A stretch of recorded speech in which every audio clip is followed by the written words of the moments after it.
Okay, so now in our final video for the course, we're going to talk about organizational change some more. And more specific than organizational change, we're going to talk organizational development, OD. So it's planned organization-wide efforts helping employees as much as the organization itself, but successful organizational development requires involvement by everybody in the organization, from top to bottom. It needs to be supported by the management at the top. It needs to involve everyone to be successful. Why do we need organizational development? And again, we had said, this changing nature of the workforce, the changing needs of customers, product obsolescence, absolutely, globalization, all kinds of things, okay? Companies that focus on making a single product often can't keep up, like Amazon. It's hard to believe Amazon originally sold nothing but books. I don't think many of you remember that. Nothing but books. Okay? So there's a variety of different types of interventions that can be used in organizational development. We'll focus on a few of these, okay? But survey feedback, going and asking employees what's going on, team building, maybe taking a look at your existing team structure and modifying it to do best, and then some of these other ones that we'll now spend a little bit more on. Okay?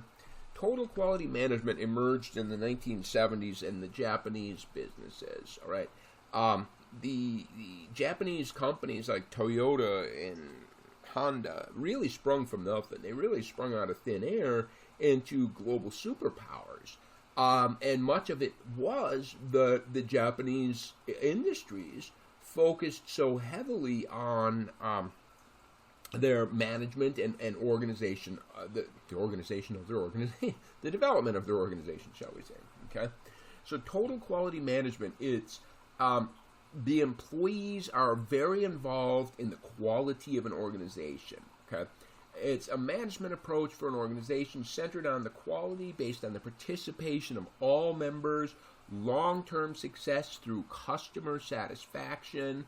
Everyone benefits from this, all the way from the employees, even society, because a better product has been placed on the market. Okay? So it's an interesting idea. In Japan, total quality management has these steps, all right? Now I'm not even going to try the Japanese here. I can do some Japanese, right? Hikakomori. That's about it, though. So, here we go. Focuses on continuous process improvement, okay? That processes need to be always improving, okay? I don't know. A product should work for the way it is supposed to work. That makes a lot of sense.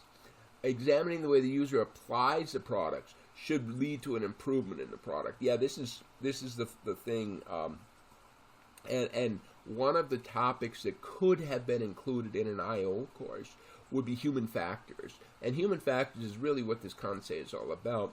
Human factors is the idea that you need to study how your customers interact with your product, so that you can take that information back to the production team and modify your product so that it fits the way your customers behave. All right, that's a powerful idea right there. Very powerful idea. Okay, human factors is pretty cool. I would love to study human factors, but I ain't got no excuse for it. And on top of that, things should have an aesthetic quality. Okay, a pen should be able to write in a pleasing way. Look. The smooth lines is pleasing, okay, and the color, the purple, okay. So things should be pleasing as well, not just functional, but pleasing. Okay? A version of total quality management is this thing called lean production. And lean production is the idea is you're going to reduce waste in every single form. Waste in forms of overproduction, waiting time for materials. You just don't have excessive, unnecessary stock. You should not be spending money on a warehouse that holds all your products that are waiting to be sent to the stores, okay?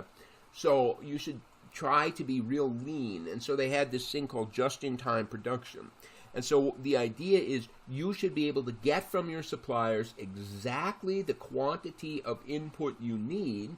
You should produce exactly the amount of output that your customers want.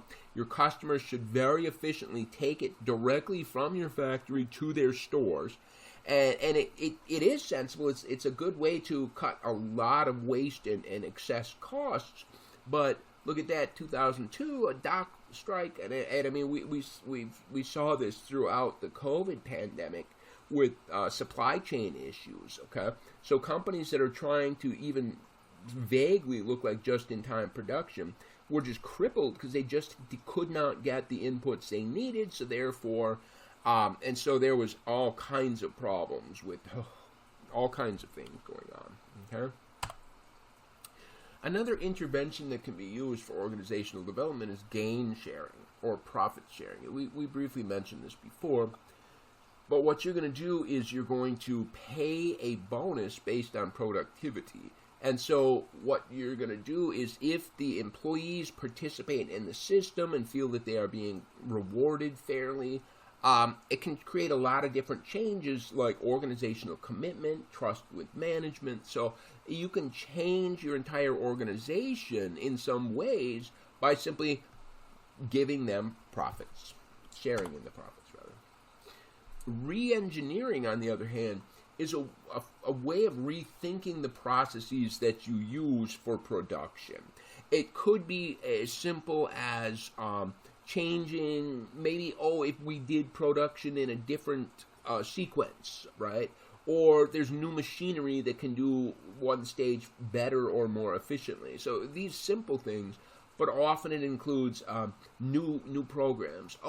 In the past we had 3 separate programs to do 3 separate elements of our organization.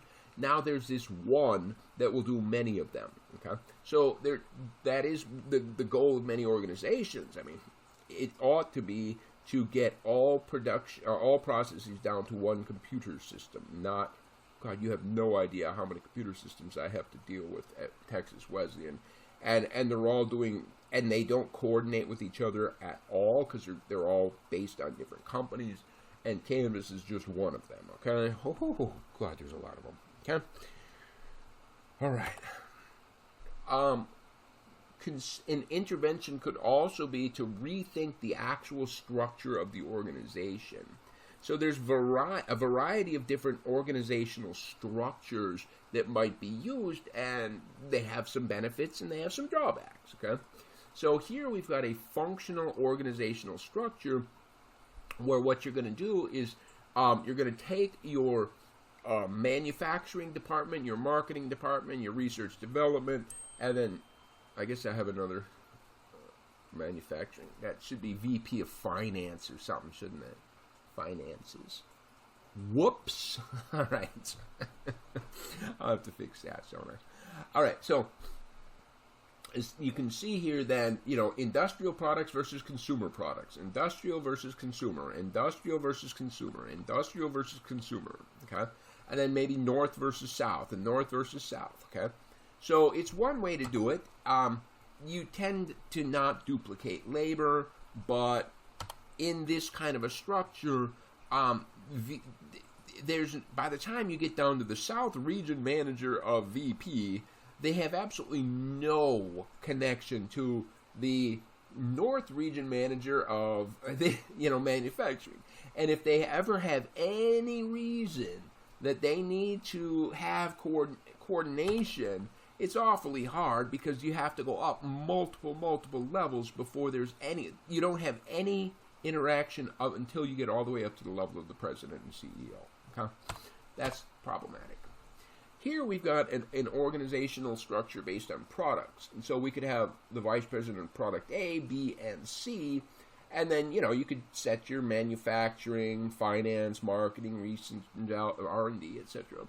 And that's all fine, but in some kind of a way, you also want to have your company have at least some consistency across products A, B, and C.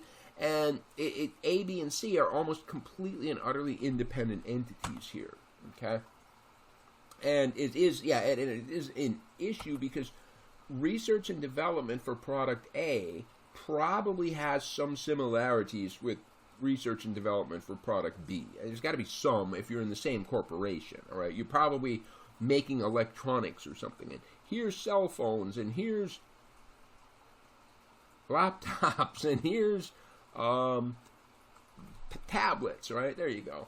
And so clearly the research and development on has probably got some similarities because you're going to share computer chips, probably. I don't know. I mean, I don't do that stuff, but probably.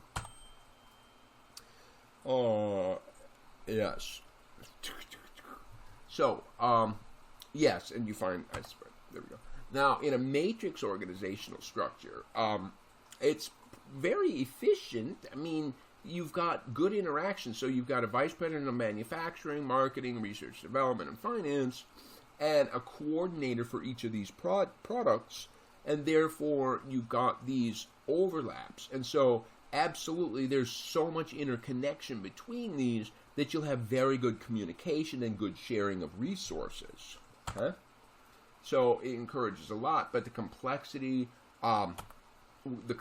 is kind of large, but boy, it could be really, really a good one. Okay? So, organizational development is one thing. Organizational transformation is another. Okay, organizational transformation, and again, this goes back to the Howard Schultz podcast that I keep referring to because it was so fascinating. And he clearly was describing not organizational development, but organizational transformation, because he had to transform the entire culture of the organization, from a coffee shop to a relaxing environment. Okay, so really you need to change the vision, you need to change just everything. Okay? And so organizational transformation, as we said, organizational culture, blah, blah, blah. I mean, what I just described, okay? I must tell you, though, that leaders that come in, and in my experience, leaders equals university presidents. University presidents that come in and attempt organizational development, all power to them. University presidents that come in and want to do organizational transformation should stay out of my university. All right. Our vision is working just fine.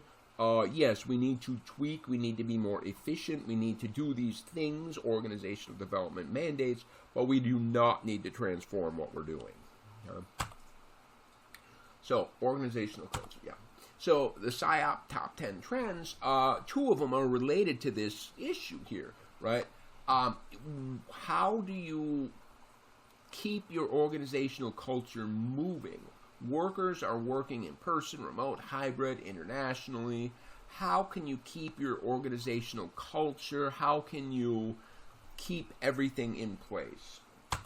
And then another one of the bigger ones, inclusive environments. So in the face of an increasingly diverse workforce, how can we maintain our culture or transform our cultures to fit these environments? Okay, so hopefully you're going to start pretty quickly studying for your final exam if you have not yet already been doing so.